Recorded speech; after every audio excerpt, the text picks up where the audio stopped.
چلتے ہیں آخری عنصر کی طرف، یعنی آخری ایلیمنٹ کی طرف۔ تو آپ کی پرسنالٹی کیسی ہے کہ آپ اس عنصر کے ساتھ کتنا ریلیٹ کر پاتے ہیں۔ تو آخری ہمارا عنصر ہے ارتھ کے بعد، واٹر کے بعد، ایئر کے بعد، یعنی خاکی، پانی اور ہوا کے بعد آخری ہے آتشی، آگ کا سائن۔ تو آگ کے زوڈیک سائن کون کون سے ہیں؟ ان میں ایریز، لیو اور سیجیٹیریس شامل ہیں۔ تو ان کی پرسنالٹی، ان کی شخصیت کیسی ہے؟ کافی ڈائریکٹ ہوتے ہیں، بات کرنے میں شوگر کوٹڈ بات نہیں کرتے، یعنی ایسی کوئی بات نہیں کرتے کہ آپ کو بہت زیادہ اچھا لگے، بلکہ آپ کو ڈائریکٹ بتائیں گے جو بات ہے وہ ہے۔ آپ کے منہ پر جیسے ہیں ویسے ہی آپ کی پیٹھ پیچھے بھی ہیں۔ ایسا نہیں ہے کہ وہ آپ کے سامنے بہت اچھے ہوں اور آپ کے پیچھے سے بہت برے ہوں۔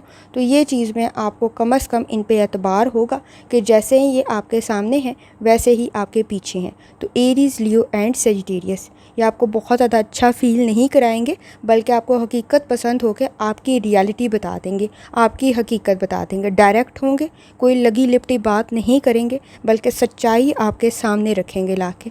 کام میں پہل کرنے والے ہوتے ہیں، سٹینڈ لینے والے ہوتے ہیں، ایکسائٹڈ ہوتے ہیں، ایڈونچر کرنے کے چکر میں اپنا نقصان بھی کر لیتے ہیں۔ تو جلد بازی بھی انہی سے ہے کہ بہت زیادہ کچھ کرنے کی جب جدوجہد ہوتی ہے تو لالچ کے چکر میں بعض اوقات پرابلم بھی کریٹ ہو جاتی ہے اور غلط راستہ بھی اختیار کر لیتے ہیں شارٹ کٹ کے چکر کے اندر، اور خاص طور پہ غصہ بھی کافی جلدی آ جاتا ہے، کیونکہ ہے بھی آگ کا سائن۔ جہاں بہت اچھے ہیں وہاں غصہ بھی کچھ زیادہ ہے۔ تو یہ دونوں چیزیں ان کی پرسنالٹی میں شامل ہیں۔